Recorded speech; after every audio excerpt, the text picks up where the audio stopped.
يا عليم علمنا من علمك كما ترضى به عنا.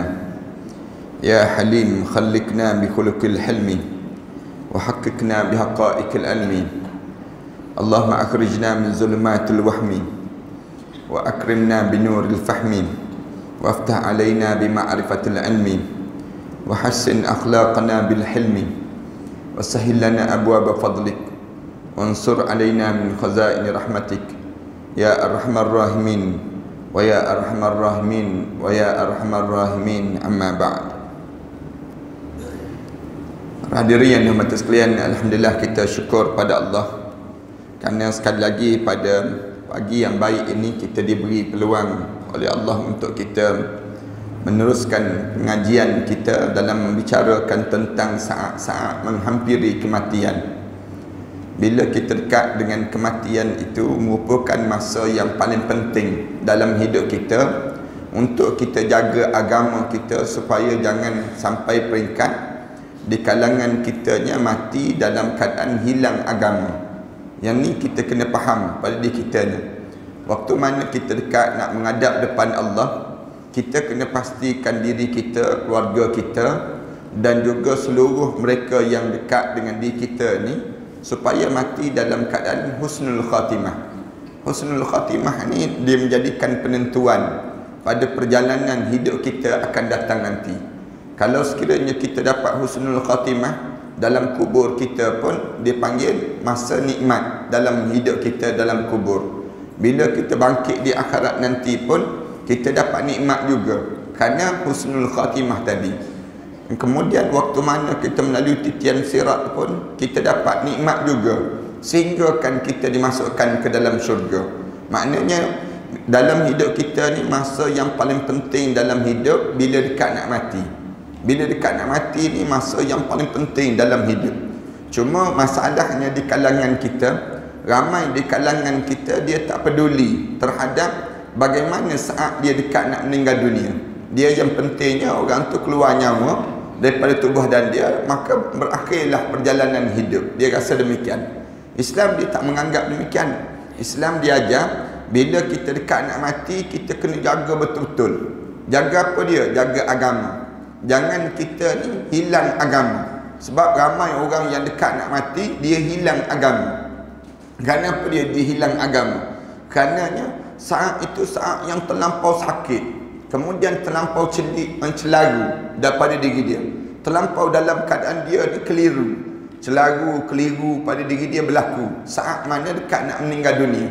Oleh demikian di antara benda Islam suruh jaga, sebelum daripada ni kita dah sebut dah, jaga baik sangka kita dengan Allah. Jangan kita buruk sangka dengan Allah. Jaga apa dia? Jaga agama. Kemudian dalam masa yang sama jaga hati. Hati kita ni jangan berbolak-balik. Waktu mana kita dekat nak menghadap depan Allah, jangan hati kita ni berpusing-pusing. Kerana apa dia pusing-pusingnya? Kerana kita teringat terhadap dunia. Kita terlekat dengan dunia yang kita bincang panjang sebelum daripada ni. Hari ni jemaah sekalian, kita akan sambung nak suruh kita ni husnul khatimah. Bukan kita je, tapi kita nak pastikan mereka yang dekat dengan kita husnul khatimah juga. Usaha dalam hidup kita ni nak suruh mati dalam keadaan bila kita mati kita dapat syurga Allah. Jangan kita mati, saudara-saudara kita mati tiba-tiba dapat neraka Allah. Tak nak. Dalam hidup kita ni biar kita dapat yang disebut dengan syurga Allah. Macam mana kita nak buat pada orang yang dekat nak meninggal dunia? Hari ni kita sebut sikit. Berkata baiklah ketika mana melihat orang yang akan meninggal dunia. Bila dekat orang dekat nak meninggal dunia, kamu cakap kataan-kataan yang baik. Kataan-kataan yang baik ni penting pada orang yang dekat nak meninggal dunia dan yang telah meninggal dunia. Dua-dua. Bila kita duduk dekat dengan jenazah, jangan cakap benda-benda yang tak baik. Ni insya-Allah kita akan bincang tajuk ni lah. Tajuk kenapa Islam nak suruh kita ni berkata baik. Bila dekat nak meninggal dunia, bagi tahu kalimah-kalimah yang baik pada orang yang dekat nak meninggal dunia. Jangan orang dekat nak meninggal dunia kita sibuk sebut apa dia? Restoran tu sedaplah makan gitu. Kalau restoran tu masakan dia kita cerita semalam hero menang tahu gitu. Orang dekat nak meninggal dunia cerita tentang dunia lagi. Padahal orang dekat nak mati dah. Kawan tu dekat nak meninggal dunia. Oleh ini kan Islam suruh kita bercakap baik. Kataan yang baik tu satu. Lepas pada dia meninggal dunia tu pun kena cakap benda yang baik juga. Nah, jangan kita ni lepas pada dia meninggal dunia kita bercakap benda yang tak baik. Elok pun dia ni mati tersebut. Lama dah kita nak suruh dia mati, tak mati-mati. Hari ni baru mati tersebut. Yang ni kataan yang tak baik. Islam tak nak benda demikian. Bila orang meninggal dunia, cakap benda yang baik. Kataan-kataan yang baik yang mesti keluar daripada diri kita. Ummu Salamah berkata, Rasulullah sallallahu alaihi wasallam sabda. Ummu Salamah ni asal dia sahabiyah di zaman Rasulullah sallallahu alaihi wasallam. Ana sebut banyak kali ni. Kalau kita nak contohi manusia, ibu-ibu nak contohi manusia, contohilah hidup Ummu Salamah. Belajar tentang siapa Ummu Salamah. Kalau ada masa minta ustazah ke ustaz ke ceramah tentang Ummu Salamah, ibu kita. Kita biasa dengar cerita tentang Aisyah radhiyallahu anha. Kita dengar cerita tentang yang disebut dengan apa dia, Khadijah binti Khuwailid. Jarang kita nak dengar cerita tentang Ummu Salamah. Ummu Salamah ni di antara wanita yang hebat, isteri Rasulullah sallallahu alaihi wasallam, menjadi ummahatul mukminin, menjadi ibu pada kita semua. Ummu Salamah asal dia sahabiah. Dia sahabiah. Hebat dia tu sampai Allah arahkan Nabi Muhammad sallallahu alaihi wasallam berkahwin dengan Ummu Salamah. Lepas pada dia suami dia Abu Salamah meninggal dunia, lalu lepas pada tersebut, lepas pada meninggal dunia tu, habis dia iddah kahwin dengan Rasulullah sallallahu alaihi wasallam. Itu kehebatan. Ummu Salamah berkata, Rasulullah sallallahu alaihi wasallam bersabda, "Idza hadartumul marid awil mayyit faqulu khaira." Bila kamu menziarahi orang sakit, kamu berjumpa dengan orang sakit, ataupun kamu menziarahi mayat, faqulu khaira, maka berkatalah perkara yang baik terhadap orang yang sakit dan mayat itu. Dua-dua ni cakap benda yang baik. Fa innal malaikah yu'ammanu ala ma taqul, yu'ammanuna ala ma taqulun. Sesungguhnya malaikat akan mengaminkan setiap apa yang kamu sebut saat mana kamu lakukan demikian. Para hadirin sekalian, ingat ya, dalam hidup kita sebagai seorang muslim ni, saudara kita dengan kita ni, dia ada 6 hak yang perlu kita penuhi untuk dia. 6 hak yang perlu dilakukan. Yang pertama, bila berjumpa kena bagi salam. Ini hak yang patut dapat. Bagi salam. Kita berjumpa dengan saudara kita, salam. Assalamualaikum. Dia berhak untuk dapat salam daripada kita. Salam tu sunat, tapi menjawab tu wajib. Itu hak dia panggil. Bila kita berjumpa, hendaklah kita bagi salam. Yang kedua, hak dia terhadap kita, di mana kalau dia jemput, kena penuhi jemputannya. Hak yang perlu lakukan orang mukmin. Kalau kita dengan dia jumpa, kemudian dia jemput kita, jemput yang rumah saya hujung minggu ni, saya buat jamuan makan-makan masuk tahun baru, misal contoh masuk tahun baru kalender Islam, dia sebut demikian, kita pun insyaAllah saya datang. Itu hak yang perlu untuk kita tunaikan. Yang ketiga, bila dia bersin, hendaklah kita jawab bersin dia. Hak yang perlu dapat. Dia bersin, kita dengar orang bersin tu, dia duduk, kita tak kenal pun dia, tapi dia sebut Alhamdulillah, dia sebut. Hak dia nya kita kena doakan untuk dia. Yarhamkillah, kita sebut. Hak dia. Ini dalam hadis Rasulullah sebut demikian. Dia berhak dapat doa daripada kita. Dia panggil demikian, Yarhamkillah. Dia pun tengok kita, dia pun senyum. Yahdina wa yahdikumullah, dia sebut. Wa yuslihu balakum. Ini doa-doa lah. Doa, saling doa mendoa. Dia panggil demikian. 3. Yang keempat, kalau dia minta nasihat, perlu dinasihatkan dia. Kalau dia ni orang Islam ni, kita tengok dia ni lama dah tak pergi masjid ni. Maknanya dia perlu nasihat. Dia perlu nasihat. Maka wajib kita nasihat dia. Wajib kita nasihat dia. Hak dia mesti dapat. Kita kena bagi tahu. Saya tak nampak lama dah tak datang kuliah Ustaz Ahmad Dasuki ni, misal contoh. Ni ada masalah buku hilang ke, kita tanya. Kita tanya demikian. Kita tanya, ada masalah apa sebenarnya? Dia pun sebut, saya sebenarnya tak ada masalah apa, cuma bertembung jadual Ustaz Ahmad Dasuki dengan masa saya tengok Tom and Jerry, disebut demikian. Misal contohnya demikian. Ini hak ditanya nasihat dia. Nasihat pada dia. Sebenarnya saya rasa lebih baik untuk kita pergi dengar kejap je, Ustaz pun datang lewat. Kita sebut demikian. Kemudian kita sebut pada dia ni nasihat pada dia, hak dia untuk dapat nasihat. Nanti di akhirat dia tak tuntut. Dia tak akan tuntut pada kita. Kenapa dia? Kerana kita telah sampaikan. Kita tahu dia nak nasihat kita. Dia perlu. Macam jiran-jiran kita kan, jiran-jiran kita kadang-kadang kita tak bagi tahu pada dia yang kita datang belajar. Di akhirat nanti dia akan tuntut dengan kita. Dia akan tuntut dengan kita. Engkau pergi senyap-senyap je. Dah lah keluar rumah senyap-senyap je tu. Kemudian lepas pada tu tak bagi tahu langsung pada aku. Dulu ada majlis ilmu. Dia akan minta. Dia akan tuntut. Engkau bila aku tanya ke mana tiap-tiap pagi Rabu, engkau bagi tahu pasar je. Tapi engkau sendiri tak bagi tahu yang engkau pergi belajar rupa-rupanya. Sebenarnya dia berhak dapat nasihat kita. Dia berhak dapat. Kita kena bagi tahu. Saya nak bagi tahu ya. Lepas pada ni di akhirat nanti jangan tuntut lagi dengan saya. Nanti bagi tahu demikian. Setiap pagi Rabu ada majlis ilmu. Ingat ya, kita sebut ada jiran kita. Setiap pagi Rabu ada majlis ilmu. Kita sebut demikian pada jiran-jiran kita. Kemudian soal dia nak datang tak nak datang. Soal datang tak datang, saya tak nak tahu benda itu. Cuma saya nak bagi tahu, saya nak nasihat. Saya nak bagi tahu kerana saya nampak awak perlukan nasihat. Sebab buktinya apa dia? Awak perlukan nasihat.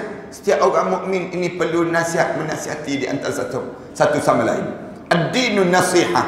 4. Maknanya ni tanggungjawab kita dengan mereka. Yang kelima, tanggungjawab kita apa dia? Hak setiap dia antara Islam dengan Muslim dengan Muslim. Bila dia sakit, kita kena ziarah.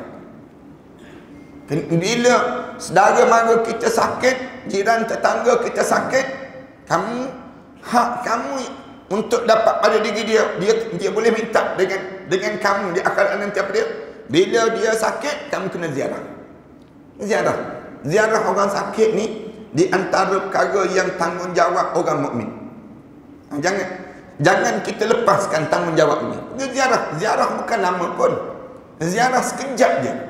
Jangan lama, jangan ziarah orang sakit ni bermula daripada buka waktu melawat, berakhir dengan habisnya bila? Habisnya waktu melawat ni. Habis waktu melawat sampai nurse halau keluar. Habis dah masa melawat. Jangan. Melawat orang sakit ni kejap-kejap je. Kejap. Bagi salam, Assalamualaikum. Kita pun tanya terus, solat senang tak? Kita ni amal ibadah mudah tak? Jangan tanya lagi, dah makan ubat ke belum? Jangan tanya soalan tu. Jangan tanya lagi soalan apa dia? Doktor kata macam mana? Jangan. Tapi bila ziarah orang sakit, mula pada diri kita di antara benda apa dia? Mudah ke solat? Kita tanya, sembahyang macam mana? Tu tanya soalan demikian. Kerana ramai orang sakit, bila dia sakit, dia tinggal solat. Padahal masa dia sakit itu masa yang paling dekat dia menghadap depan Allah. Ini benda yang kita kena sibuk tanya. Solat macam mana? Aurat macam mana? Kemudian hubungan dengan Allah macam mana? Zikir dah belum? Baca Quran senang tak senang? Kita tanya soalan-soalan yang biar dah orang nak ejek kita pun tak apa. Orang kadang-kadang orang ejek kita kan. Kita tanya, Quran dah baca belum? Dia pun ejek balik. Engkau baca dah? Dia tanya ngejek kita balik. Tak apalah. Yang pentingnya kita ni menunaikan tanggungjawab, datang ziarah. Ziarah ni zur riban tasda' hubban. Ziarah kejap-kejap tu menambahkan rasa kasih sayang. Itu dijadi demikian. Kita datang tak sampai 5 minit pun. Saya datang kejap je. Kita sebut nak doakan mudah-mudahan Allah sembuhkan penyakit yang diderita ini dan Allah jadikan kemudahan kafarah dosa terhadap apa yang dilalui. Ini tanggungjawab. Maknanya Rasulullah sebut yang ni. Bila ziarah orang sakit, bercakap benda yang baik. berkata benda yang baik. Ni tanggungjawab yang saya nak sebut. Yang di antara yang Rasulullah sebut, bila kamu idza hadartul marid, bila kamu menziarahi orang sakit, maka faqulu khairah, cakap benda yang baik-baik dia. Pergi dekat dengan dia, jangan cakap benda yang tak baik. Pergi dekat dengan dia. Jiran saya sama je dengan penyakit ni. Dia lepas 2 hari je mati terus. Kita cakap demikian. Tension kawan tersebut. Jangan cakap benda yang baik. Sebut pada dia, jangan risaulah. Allah jadikan penyakit ini penyembuhan kepada kita untuk kita di akhirat nanti. Kita sebut demikian. Jangan bimbang. Semua penyakit yang Allah bagi ini ada ubat. Kita sebut demikian. Rasulullah dah pesan pada kita, patadawau, berubatlah. Semua penyakit ni jangan putus asa. Jangan. Kita sebut demikian. Tapi Allah jadikan penyakit ini untuk apa dia? Mendekatkan lagi kita dengan dia. Itu cara dalam kita bagi kata-kata yang baik. Manakala kita sebut begitu, malaikat mengaminkan apa yang kita sebut pada orang sakit. 5. Yang ke-6, tanggungjawab kita, hak kita dengan seorang Muslim yang lain apa dia? Bila dia meninggal dunia, maka iringilah jenazahnya ke kuburan. Maksudnya apa dia? Uruskanlah jenazah orang mukmin. Hak dia yang perlu dapat. Bila dia meninggal dunia, kamu kena urus. Saat mana dia menghadap depan Allah, urus secepat mungkin. Kapankan jenazah dia, mandikan jenazah dia, urus yang terbaik. Pilih yang terbaik. Maksudnya kita ni panggil anak-anak dia. Nak mandikan jenazah ayah ni pukul berapa kita sebut. Kemudian anak kita kata pukul 4 petang besok. Misal contoh. Kita sebut jangan. Ayah kan dah meninggal dunia sekarang. Kita sebut pada dia, ayah ni kalau dia ahli syurga, dia nak cepat masuk syurga. Dia sebut pada anak kita, habis nak mandi bila? Katanya anak ni tanya bila? Kalau boleh malam ni terus. Kita urus sekarang terus. Ni pukul 10 malam dah. Tak apalah 10 malam pun kita urus terus. Kemudian dia kata, nak ke bumi malam ni ke terus? Ya, ke bumi malam ni terus. Kerana apa dia? Kerana di antara perkara yang paling baik untuk dipercepatkan pada seorang, menguruskan pengkebumian dia secepat mungkin untuk menghadap di hadapan Allah. Anak dia jawab, anak yang bongsu tak sampai lagi, anak yang sulung tak sampai lagi. Katakanlah demikian. Nak tunggu anak? Kita jawab, tak payah tunggu. Kerana apa dia? Kerana jenazah ni nak cepat untuk menghadap depan Allah. Dan Rasulullah SAW pun nak suruh secepat mungkin, kecuali jenazah pemimpin. Kalau dia pemimpin, tunggu peralihan dahulu. Peralihan kuasa berlaku. Maksudnya dilantik yang disebut pengganti dia dah ada dah, baru boleh dikebumi jenazah ni. Itu beza lagi. Kalau jenazah orang awam biasa, orang-orang soleh, cepatkan. Kerana dia tak ada urusan dengan masalah kepimpinan. Jadi dipercepatkan menjadi keutamaan. Lepas mana tu, bila nak mandi, kita tolong anak-anak dia mandi. Kita tolong baca doa, kita sebut. Waktu mana mandi itu, baca doa. Kemudian jangan cakap benda-benda yang lara. Jangan cakap benda-benda yang tak baik. Bila ada orang yang buat benda yang tak baik, orang di sekitar tu dalam keadaan hisap rokok dan sebagainya, kita bagi tahu dia, minta maaf ya, hormat sikit jenazah yang ada. Jangan hisap rokok di kawasan ini. Maknanya kamu jangan buat benda yang tak baik. Bila kamu hisap rokok di kawasan ini, kamu menghina jenazah tu, menyakitkan jenazah tersebut. Sakit hati jenazah ni. Tak percaya, cuba try mati, tak percaya. Nak sebutnya bila kita meninggal dunia, ada orang yang hisap rokok di sebelah dekat ni, macam orang minum arak. Para hadis kan rasa macam ni. Kalau kita majlis ni, suasana yang getir, suasana genting, tiba-tiba ada orang yang minum arak di sekitar kita, kan kita rasa nak marah kan? Kita rasa tak selesa benda demikian. Ini kan pula orang yang bercakap, ketawa berdekah-dekah, orang yang dalam keadaan yang buat benda yang tak baik. Nak suruh kita hanya sebut, bila orang yang meninggal dunia, kita bagi tahu, minta maaf ya, hormat semua jenazah. Tak ada ketawa-ketawa, tak ada gelak ketawa. Masa yang penting bagi dia. Maka kita mesti jaga adab kita dan akhlak kita Kerana mereka mengaminkan setiap apa yang kita sebut di saat itu. Itu dia nak. Sebab tu bila kita meninggal dunia, roh kita ni boleh nampak siapa yang datang nak mandi jenazah kita, siapa yang nak kebumikan jenazah kita, siapa yang bercakap tentang diri kita, semua kita dengar. Semua kita dengar, semua kita nampak. Anak kita buat apa dia, kemudian keadaan yang bagaimana. Kita rasa bangga bila kita meninggal dunia, jenazah kita terbaring tu, anak kita ni duduk dekat dengan diri kita, dekat sebelah kepala kita ni, baca Quran. Tak berhenti-berhenti baca Quran. Baca Quran ni sementara nak mandikan jenazah ayah, bergilih-gilih. Sementara nak mandikan jenazah ibu ni, bergilih-gilih. Tak ada, biarkan kosong gitu. Para hadis sekalian akan kecewa bila para hadis sekalian menghadap depan Allah, tiba-tiba jenazah kita ni dibiarkan begitu saja. Tak ada pun orang nak baca doa. Tak ada siapa pun kecewa kita. Allah, kenapalah kita tak ada orang nak baca doa. Buat apalah masing-masing, nak borak lagi. Yang masanya, masa yang penting sangat untuk nak menghadap depan Allah. Masa inilah masa yang terakhir, yang nak pada doa-doa yang baik untuk diri seorang bila menghadap di hadapan Allah Subhanahu Wa Taala. Kita tak rasa sebab kita hidup. Cuba kita mati. Bila kita mati tu, betul lah yang Ustaz Dasuki bagi tahu dulu. Baru kita teringat, betul lah dulu tak perasan sangat. Ni sekarang baru kita tahu. Bukan anda sebut, ni yang diajar oleh Rasulullah sallallahu alaihi wasallam. Rasulullah ajar demikian pada kita.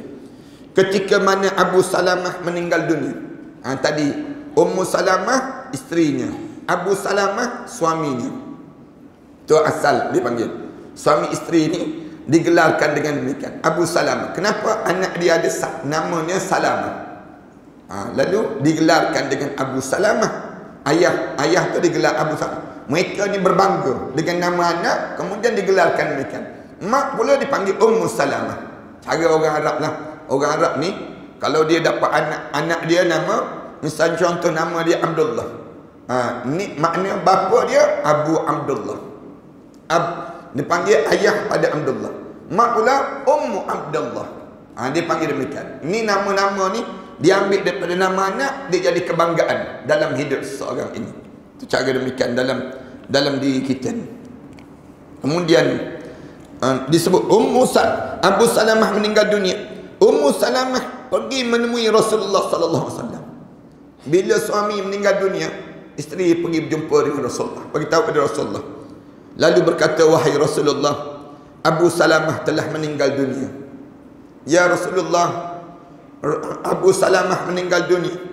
Rasulullah sallallahu alaihi wasallam lalu berkata, ucapkanlah, sebut gini, ya Allah, ampunilah dosaku, Allahumma ghfirli, ya Allah tolong ampun dosaku dan dosa dia, waghfir lahu, ya Allah tolong ampunkan dosa dia ya Allah. Kemudian dan dia yang meninggal dunia, serta berikanlah akan ganti balasan yang baik. Rasulullah sebut demikian. Diajar, ya Allah tolong ampunkan dosa aku ya Allah, dosa dia ya Allah, gantikanlah yang baik ya Allah. Ganti yang baik itu maksudnya apa dia? Untuk jenazah ni pun minta yang baik, kemudian untuk diri kita yang hidup ni pun minta yang baik ya Allah. Dua-dua ni kan Rasulullah pesan pada Abu Salamah.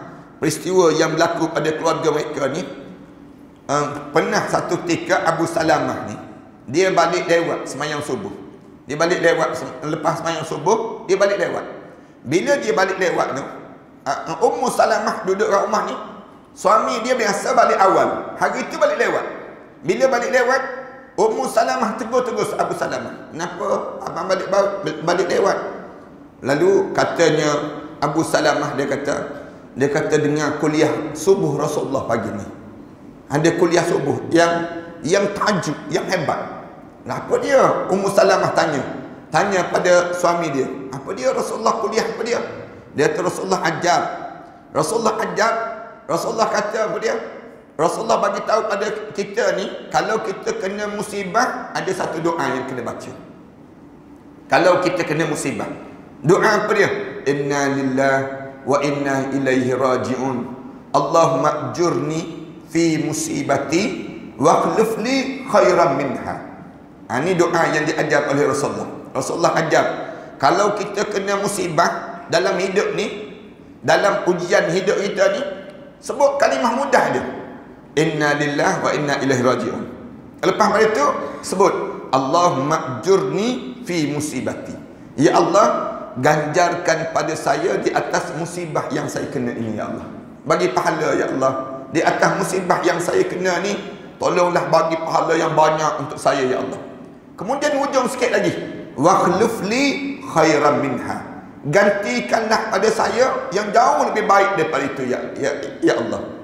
Maknanya kita ni kena musibah je, apa saja musibah sebut wa khlufli khairan minha. Gantikanlah pada saya yang lebih baik daripada apa yang saya kena ini. Mudahkan doa ni. Cuba ikut ramai-ramai. Inna lillahi wa inna ilaihi raji'un. Allahumma ajurni fi musibati wa akhlif li khairan minha. Tu je, pendek je doa tu. Tak ingat juga tu, memang makan semut banyak tu. Kalau tak ingat juga, doa yang mudah je. Wa akhlif li khairan minha. Tu. Para hadis kan boleh jumpa banyak doa. Lalu Rasulullah ajar doa ni pada keluarga dan didengari oleh Abu Salamah. Abu Salamah ni dia ajar pada Ummu Salamah. Ummu Salamah ni tiap-tiap hari baca doa, baca doa. Selang sebulan je meninggal dunia Abu Salamah. Lepas pada belajar tu meninggal dunia.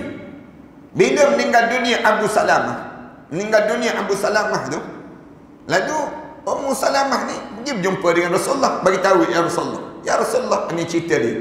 Bagi tahu ya Rasulullah, suami aku dia ajar aku baca doa, baca tu, tiba-tiba dia meninggal dunia ya Rasulullah. Dia meninggal dunia. Rasulullah pun ajar satu lagi doa. Allahumma ighfirli waghfir lahu wa akhlif li khairan minhu. Tu cara demikian. Ni doa yang diajar khairan minhu. Dia ajar demikian. Ya Allah, tolong ampunkanlah dosa saya ya Allah. Tolong ampunkanlah dosa dia ya Allah. Wa akhlif khairan minhu. Ya Allah, tolong gantikanlah yang lebih baik daripada untuk segala apa yang buruk yang ada atas dunia ni. Yang buruk ganti yang baik untuk dia ya Allah. Tu Rasulullah sallallahu alaihi wasallam ajar demikian. Wa akhlif khairan minhu. Ya Allah, tolong gantikan yang lebih baik daripada yang dia ni ya Allah. Dia ni pun aku minta lebih baik, manakala aku ni pun aku minta lebih baik yang terjadi dalam hidup ni. Kemudian dibaca doa ni, Allah Ta'ala menggantikan dengan yang lebih baik daripadaku, iaitu Rasulullah sallallahu alaihi wasallam. Ummu Salamah dia kata, bila aku baca doa bila suami meninggal dunia, Allah gantikan suami yang lebih baik daripada Abu Salamah. Apa dia? Nabi Muhammad sallallahu alaihi wasallam. Datang Rasulullah waktu mana di tengah kisah gandum. Disebutnya tengah kisah gandum tu. Kan zaman-zaman dahulu kan ada pengisar tu kan. Zaman sekarang tak jumpa dah, jumpa blender je dipanggil. Zaman kita ni zaman jumpa blender. Zaman dulu kisah. Anda ingat lagi kecil-kecil dahulu sempat ni kena kisah letak beras dalam tersebut kan. Kita giling, apa dia? Penggiling itulah. Yang dikisar. Tengah kisah gandum tu tengah-tengah kisah tersebut, dia pun sibuk tanya, siapalah yang lebih baik lagi daripada Abu Salamah? Abu Salamah ni seromantik manusia dia. Maknanya suami yang paling romantik lah. Dalam kisah hidup Ummu Salamah ni, kalau kita baca sejarah dia pernah berenggang dengan suami dia selama 2 tahun dalam peristiwa hijratun Nabi sallallahu alaihi wasallam. Dalam peristiwa hijrah ni yang kita nak sambut, saya dua ni, dua tu nak pergi ke Madinah. Dalam perjalanan nak pergi itu kena tahan pada orang kafir Quraisy. Orang kafir Quraisy, kerana Ummu Salamah ni daripada keluarga bangsawan, manakala Abu Salamah ni daripada keluarga yang biasa-biasa. Kemudian bila begitu, Ummu Salamah ditahan. Tak boleh, Ummu Salamah tak boleh pergi. Manakala Abu Salamah kalau dia nak pergi, dia pergi. Pergi 2 tahun dipegang, ditahan. Tiap-tiap petang Ummu Salamah ni duduk tepi jalan. Petang je pergi tepi jalan, tunggu suami ni datang ke tak datang. Datang ke tak datang? Perasaan dalam hidup dia ni. Nak sebut cerita Ummu Salamah ni, bagaimana hebatnya dia. Manakala Abu Salamah pula di Madinah, duduk tunggu datang ke tak datang isteri. 2 tahun begitu. 2 tahun dalam keadaan yang, ialah masa tu mana ada SMS kan, tak ada WhatsApp ni, tak ada video call lagi, tak ada mana. Nak sebutnya zaman kita ni mungkin boleh SMS, tak tahu khabar cerita, tak tahu berita apa, tunggu je. Sehingga kan orang kafir ni jadi kesian dengan Ummu Salamah. Tengok dah kurus kering badan, keringat dengan suami dan anak seorang. Salamah ni lah yang berada dengan suami, dengan suami, manakala isteri duduk jauh daripada suami, jauh dengan anak ni sendiri. Yang menyebabkan makan hati, duduk sian orang kafir ni, kesian, lama-lama lepas juga. Bila lepas Ummu Salamah sampai dia jumpa dengan Abu Salamah tu, Abu Salamah tetap setia sebagaimana yang menyambut dia tu lebih hebat daripada sebelum daripada ni. Ini cerita bagaimana kalau orang cerita Romeo and Juliet dia panggil. Cerita inilah pasangan cinta yang hebat, tak kata. Pasangan cinta hebat atas dunia ni, bercinta kerana Allah betul-betul, ialah Ummu Salamah dengan Abu Salamah. Di antara contoh sahabat yang hebat dalam sejarah ini.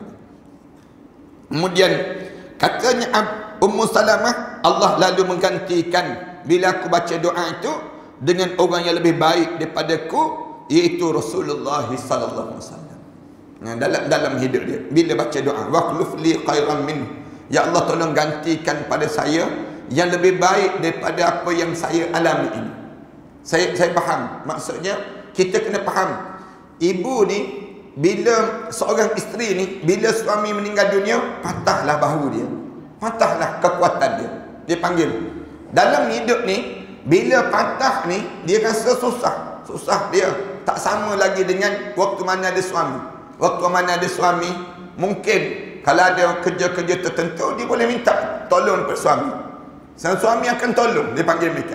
Tapi bila suami meninggal dunia, segala benda kena buat sendiri. Tong gas kena beli sendiri, dia panggil. Senang ceritanya. Kemudian kena usung sendiri. Kemudian anak minta duit, nak bayar yuran, nak bayar itu, temenuk sorang-sorang. Mana air mata? Ini anak dapat lihat bagaimana mak anak waktu mana arwah ayah meninggal dunia, nampak dia mengalir air mata. Susahnya nak cari rezeki. Buat kuih, pagi-pagi bangun buat kuih. Nak suruh, nak apa dia? Nak tanggung anak-anak belajar.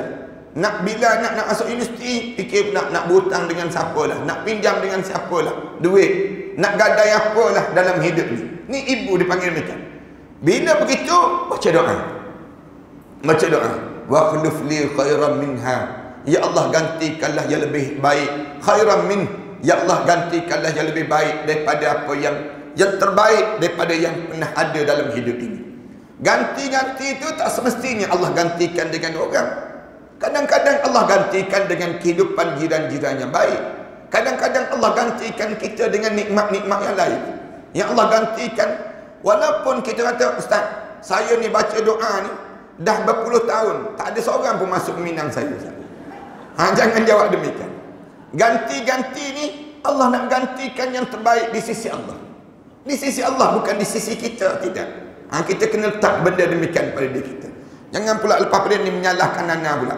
Ustaz ajar ajaran sesat itu. Tak, bukan nak sebutnya. Yang kita baca doa ni khairan min, ya Allah lebih baik daripada yang dah kita ada sebelum daripada ni, yang terbaik lagi ya Allah dipanggil. Diriwayatkan daripada Ummu Salamah, dia mengatakan bahawa Rasulullah sallallahu alaihi wasallam melihat Abu Salamah yang telah meninggal dunia dengan mata yang masih terbuka. Ini pun sama juga. Ini satu cerita lagi. Lepas pada begitu Rasulullah hadir ziarah jenazah Abu Salamah. Allah untung kan kita ni kan, kalau kita meninggal dunia, Rasulullah datang nak mandikan jenazah kita, nak usung jenazah kita. Abu Salamah ni orang yang dihadiri oleh Rasulullah. Rasulullah hadir. Rasulullah tengok mata dia terbuka. Maka Rasulullah sallallahu alaihi wasallam memejamkan mata Abu Salamah. Rasulullah pun ambil tangan Tangan dia tu Rasulullah tutup mata Abu Salamah. Tutup mata Abu Salamah ni. Bila pejam saja mata Abu Salamah ni dan berkata, apabila ruh telah keluar daripada jasad, maka mata akan terus memperhatikannya. Ini ingat betul-betul ya. Kebanyakan di kalangan kita, bila meninggal dunia, mata dia celik. Dan celik itu, jangan kita sebut pula, ni mesti kempunan tak sempat makan. Jangan kita sebut demikian. Ni perangai orang Melayu kita ni, mati celik ni, dia kata mesti ada benda yang tak sempat. Dia fikir-mikir. Bukan. Islam ajar, bila mata celik tu kenapa? Dia melihat ruh dia sedang keluar daripada badan dia. Mengikut. Dia naik, ruh dia naik. Dia bukan keluar ke hidung. Dia keluar ke mana? Ke mata. Keluar melalui mata. Lalu mata dia pun celik, dia tengok je. Kita pula jangan ngeri. Jangan kita pula takutlah mata celik dia. Jangan. Ada setengah-setengah orang bila mata celik, dia pergi ambil duit, dia tutup atas mata. Ini zaman-zaman dulu kan. Bila letak duit, nak suruh tutup mata ni, ambil duit. Duit 50 sen ke, duit 20 sen ke, dia pergi letak. Tu dipanggil mata duitan tu dipanggil. Tu yang mati pun dengan duit lagi dipanggil. Kita ni jangan demikian. Biar kita ni bila mata tu celik, ambil tutup. Katakanlah kita tutup kelopak mata ni, tutup, dia terbuka juga. Ambil minyak apa dia? Minyak zaitun. Sapu je minyak zaitun ni atas alis mata dia tu. Lama-lama kita tekan, dia akan tolak, dia pun tertutup mata tersebut. Tu cara Rasulullah sallallahu alaihi wasallam, dia tutup mata keluarga Abu Salamah. Bila tengok saja Rasulullah buat demikian, mereka menjerit kerana meninggal dunia Abu Salamah. Maka Rasulullah berkata pada mereka, hendaklah kamu memohon yang baik-baik saja. Orang Arab ni, kalau ada orang meninggal dunia, cara dia bertempik. Dia tempik sejak zaman dahulu. Dia bertempik meraut. Dia tepuk muka, dia ambil tanah, dia lempar di muka dia. Dia pejam mata, pejam juga matanya. Dia pejam mata tu, dia pukul muka dia ni. Kerana apa dia? Seolah-olah dia mengatap di atas kematian yang berlaku ini sendiri. Dia mengatap kematian yang berlaku tadi, dia ratap, tanda dia ni rasa sedih, konon-kononnya demikian. Ini cara mereka. Yang ni dilakukan oleh orang Cina zaman kita sekarang. Orang Cina tempat kita ni, dia buat pasukan menangis, dia panggil. Pasukan menangis untuk mengatap orang yang mati. Sekarang tak buat dah. Dia pasang tape pula. Tape orang menangis. Kerana orang menangis tak tahan. Pasang tape lah senang cerita. Tipu juga. Orang mati pun kena tipu. Nak sebutnya gambaran bagaimana kan dulu kan letak buah orange, letak buah nenas, letak buah apple dan sebagainya. Letak hilang. Rupanya dia yang pergi ambil, letak buah plastik sama dia. Tak buah plastik tak hilang lah. Duit sama tu lah. Bila mati kan dia bakar duit kan. Dia bakar duit. Sekarang tak bakar lah. Dia bakar duit lah. Bakar kertas yang ditukar dengan nilai duit. Dia tahu dah kalau bakar duit rugi. Baik tipu begitu je dia. Macam gaya. Sebab tu bila orang sebut tentang kepalsuan agama tersebut, mereka marah. Kita sebut kebenaran Islam. Sebut kebenaran Islam je. Soal kamu nak terima tak nak terima itu soal kemudian. Kami nak sebut benarnya Islam, menipunya agama kamu. Kamu takkan nak biarkan diri kamu dalam keadaan ditipu. Diri kamu ditipu. Membiarkan diri kamu ditipu kan satu kezaliman. Maka kita sebut kebenaran. Soal kamu nak terima tak nak terima, itu soal kemudian. Itu kena faham konsep dia. Tu jangan dia marah. Orang cerita tentang kebenaran. Ni nak marah pada Dr. Zakir Naik. Nak marah sikit. Mula-mula dia benci ada Dr. Zakir Naik. Sikit lagi dia akan benci pendakwah-pendakwah Islam.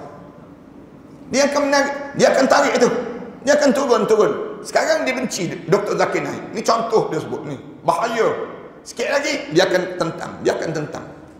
Dia nak suruh apa dia? Jadi liberal. Liberal. Orang ni jadi liberal. Agama ni semua sama lah. Dah pun dah ada dah. Geng-geng liberal ni kan ramai kan. Sister in Islam tu kan. Buat sister in Islam. Jelas dalam keadaan demikian. Kemarin alhamdulillah kalah mereka tersebut dalam yang mempertikaikan fatwa kerajaan Negeri Selangor, fatwa Mufti Selangor ni sebut sister in Islam tu sesat. Sebut sesat tu tikai dia fatwa tersebut. Alhamdulillah mahkamah sebut bahawa betul yang disebut oleh Majlis Agama Islam tersebut. Ini pun benda yang besar juga. Keluarga Abu Salamah semuanya menjerit kerana meninggal dunia Abu Salamah. Maka Rasulullah sallallahu alaihi wasallam berkata pada mereka, hendaklah kamu mohon yang baik-baik saja, kerana malaikat akan mengaminkan kata-kata kamu. Rasulullah kata, jangan bertempik, jangan mengarung.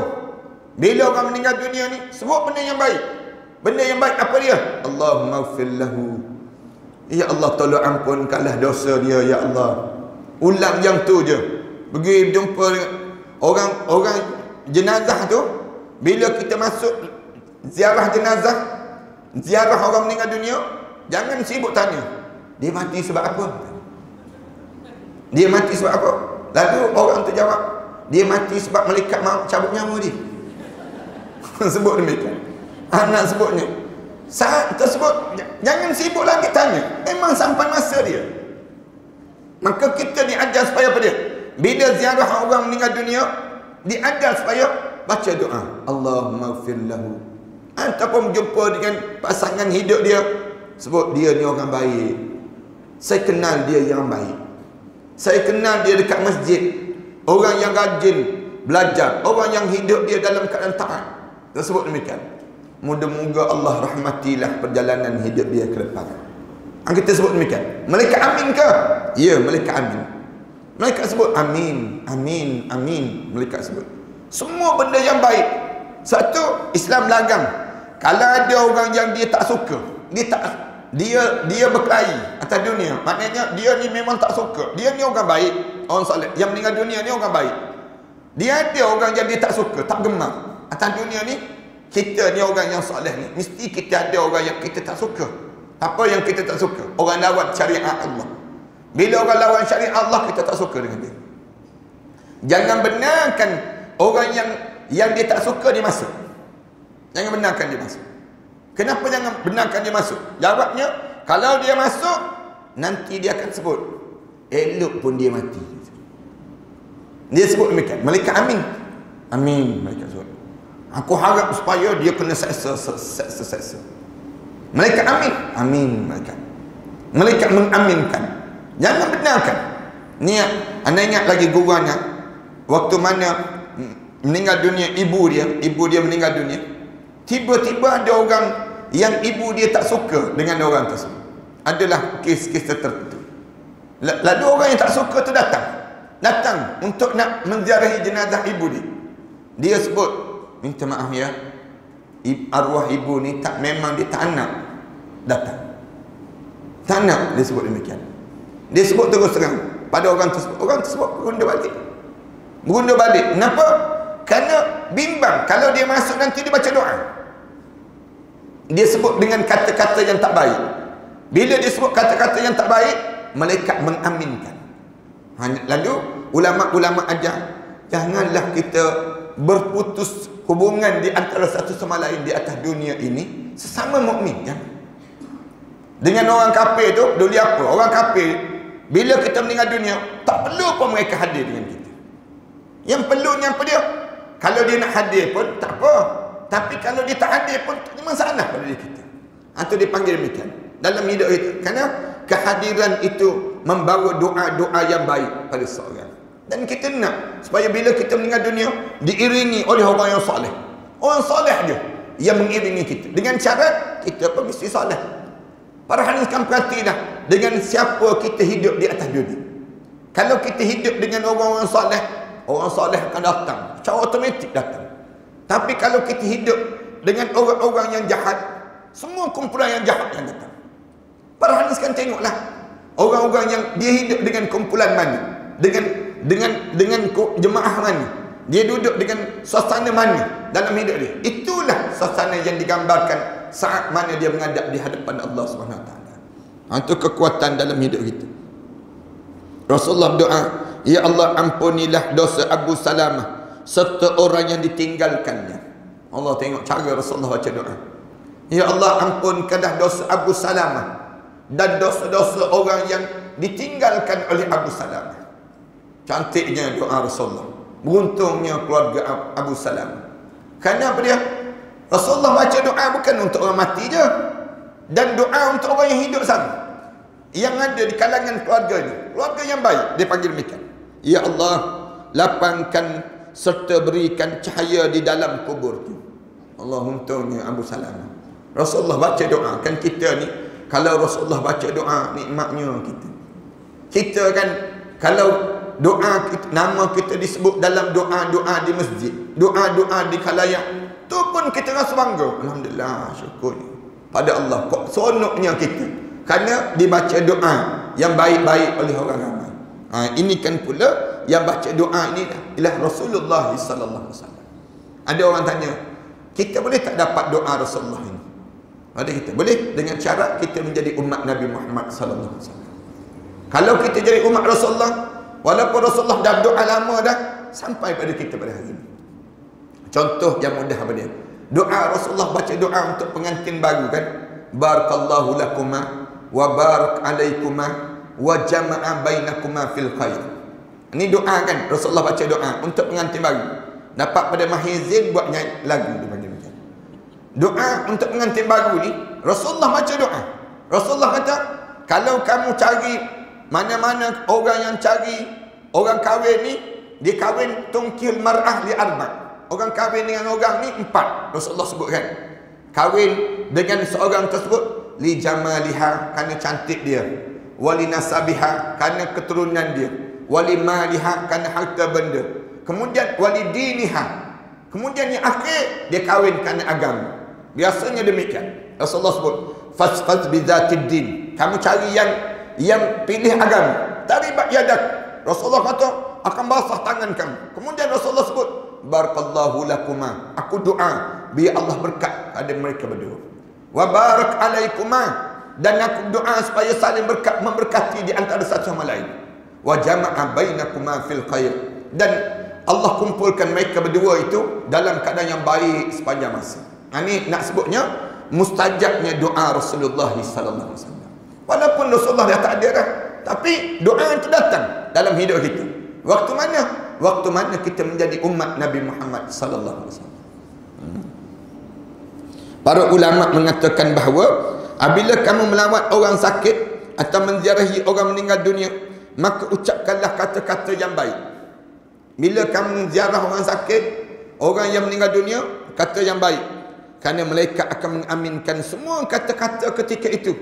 Oleh sebab itu, ulama amat suka sekali menjenguk orang salih yang meninggal dunia, kerana mereka dapat mengambil pelajaran daripada kematian orang salih itu. Kebanyakan demikian. Bila ada orang salih meninggal dunia, maka ulama-ulama berkejaran untuk dah hadir. Kerana daripada kematian dia akan menjadi satu ilmu, menjadi pengajaran dalam hidup. Meninggal dunia, Allah yarham Datuk Dr. Harun Din, misal contoh. Jadi ilmu pada kita. Jadi ilmu. Sama ni kita tak fikir sejauh seluas itulah syurga Allah yang Allah nak jadikan. Dari mana tempat dia lahir, Allah ukur sampai tempat dia meninggal dunia. Seluas mana syurga dia?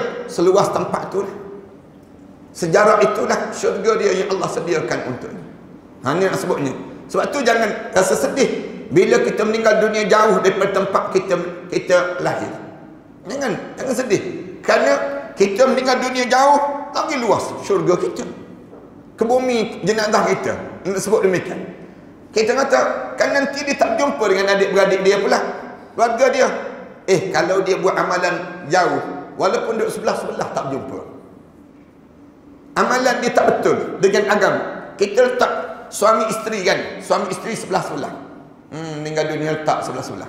Tapi kalau isteri dia syurga, suami dia neraka, tak jumpa. Tak jumpa. Betul lah. Kita kata, ya aku tak jumpa Ustaz. Cuba mati. Senang gitu. Tak boleh nak sebut lain dalam hidup kita. Hujah yang mudah dalam hidup kita ni nak gambarkan ilmu dipanggil. Ni ilmu yang kita kena faham. Satu Islam dia ajar, janganlah kita nak sibuk-sibuk kalut-kalut nak hantar balik dan sebagainya. Tak. Ilmu dalam hidup kita. Ini contoh-contoh yang mudah. Orang yang meninggal dunia, orang alim yang meninggal dunia, kita dapat ilmu. Allah yarham Tuan Guru Datuk Ni Abdul Aziz Nikmat. Bila dia meninggal dunia, manusia datang semayang jenazah 200,000 ke 300,000 orang. Jenazah nak rumah dia, jenazah nak sampai ke kubur tu makan masa 1 jam. Padahal kalau berjalan 5 minit sampai. Apa nak sebutnya jenazah tu usung. Saat mana anak dia waktu anak yang usung, kita yang usung. Bila kita usung tu kita nampak awan tu iring sekali. Bila jenazah tu turun ke dalam liang lahat tu, nampak daun-daun kayu tu, bunga-bunga tu gugur.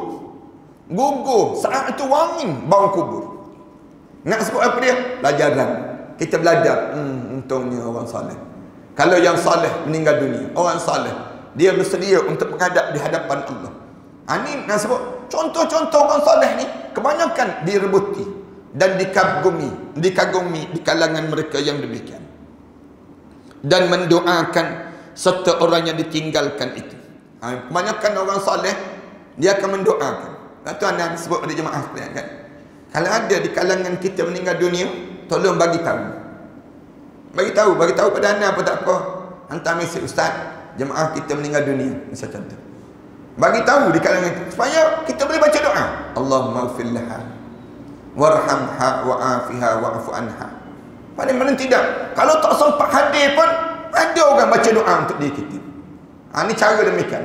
Saling bagi tahu. Sekarang media kita lagi mudah kan. Kita boleh WhatsApp, kita boleh SMS, kita boleh, maknanya saling bagi tahu di kalangan kita. Ini penting. Kerana apa dia? Kerana doa-doa orang yang hidup ini akan banyak membantu dia waktu mana dia menghadap di depan Allah. Itu cara demikian. Jangan lupa dah sesama kita. Sebab tu jangan jauh dengan alim ulama. Hidup ni jangan jauh dengan masjid. Jangan jauh. Ni kadang-kadang bila kita tak datang masjid, bila kita tak datang masjid, tak datang majlis ilmu, kita meninggal dunia, kita nak cari orang alim. Waktu tu ada orang alim, orang masjid nak tolong kita. Dia jadi tawar. Dia ni masjid pun tak pernah datang. Dia ni tak pernah nampak pun. Dia ni tak pernah hidup pun dalam komuniti kita. Tak pernah pun. Takkan kita nak, tak beria pun datang. Nak sebut nak. Kerana dia, kerana kita tak dekat dengan rumah Allah Subhanahu Wa Taala. Ada dah orang Shah Alam. Orang Shah Alam tu, dia meninggal dunia malam, tengah-tengah kemah-kemah dapur, di dapur, dengan baju-baju dia tu, baju nak tidur malam tu, rebah. Depan anak, depan suami dia. Anak suami dia tak pernah pergi masjid. Tak pergi masjid ni, tak tahu nak buat apa. Biar mak dia dengan baju kelawar tu terbaring kat situ tu. Tak ada kata nak ambil bantal ke, nak ambil semok ke tutup dan sebagainya. Tutup, tak terbaring. Lepas 2 jam tengok mak tak bergerak dah. Dengan keadaan gitu, baru telefon pada dengan jiran sebelah. Jiran sebelah datang tengok, Allah tengok. Jenazah begitu je. Lepas tu suami pula duduk kat luar isap rokok. Relax isap rokok. Tak tahu nak buat apa ni. Tak tahu nak buat apa. Dia pun dia tanya, orang masjid tak ada ke? Orang masjid nak tidur dah malam-malam. Malam-malam dah orang semua nak tidur ke 10 malam meninggal dunia. Rebah tu meninggal dunia terus. Nak buat macam mana? Kemudian tunggu orang masjid. Jiran ni datang. Tak rapat ke dengan masjidnya? Katanya jiran. Jiran tanya, tak rapat. Saya tak pernah pun pergi masjid. Mengaku terang, rumah besar, kereta mewah, harta benda banyak. Tapi dia kata, tak boleh ke orang masjid datang malam-malam. Katanya jiran tu yang cerita pada anak. Dia kata, angkat je lah dulu jenazah ni, letak kat ruang tamu ke. Dia pun tanya balik. Anak tanya, letak kat ruang tamu, tak berantu ke? Anak tanya soalan mereka. Nak sebutnya, dengan tengah-tengah mulut tu, rambut masih lagi dalam keadaan menggebang gitu. Ambillah jiran tu, tolong ambil ikat sikit dagu biar lekat sikit di atas. Kemudian mata terbeliak lagi ni, kemudian tetap terbaring begitu saja. Kemudian jiran kata, pergi ambil kain, pergi cari kain mana kain. Nak cari kain, tak ada ke kain kapan ke apa? Tak ada, rumah ni tak ada apa-apa. Tak pernah nak bersedia dalam hidup. Ni orang begini. Tunggu bila besok. Besok orang masjid datang, mandi, selesaikan mandi semua. Orang masjid datang, selesai mandi, nak solat terus. 4 orang dihantar jenazah ke kubur, anak-anak dia tu. Ini sebutnya gambaran bagaimana teruknya masyarakat kita hari ini. Ni jangan main-main hidup kita. 4 orang saja yang hantar jenazah ke kubur. Nak buat macam mana?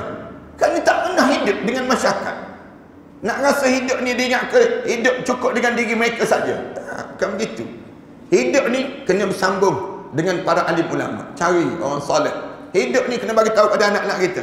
Kamu kena belajar dengan ustaz ni. Kamu kena belajar dengan ustazah ni. Kamu kena belajar.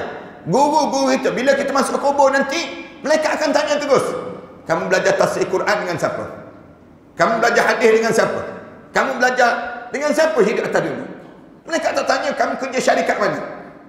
Mereka tak tanya kamu saham banyak mana. Kamu bagaimana? Tak. Allah tak tanya benda demikian. Yang Allah tanya apa dia? Masuk dalam kubur, bagaimana kamu beramal di atas dunia. Yang ni soalan-soalan ni, biar kita ni sentiasa terngiang-ngiang dalam hidup kita. Siap sepanjang masuk lagi. Oleh sebab itu ulama amat suka sekali menjenguk orang yang soleh yang meninggal dunia, kerana mereka dapat mengambil pelajaran daripada kematian orang soleh itu, dan mendoakan serta orang yang ditinggalkan. Malaikat akan mengaminkan segala permohonan yang diucap ketika itu, sehingga semuanya bermanfaat bagi si mati dan orang yang ditinggalkan di atas dunia itu sendiri. Bila kita baca doa, bawa manfaat.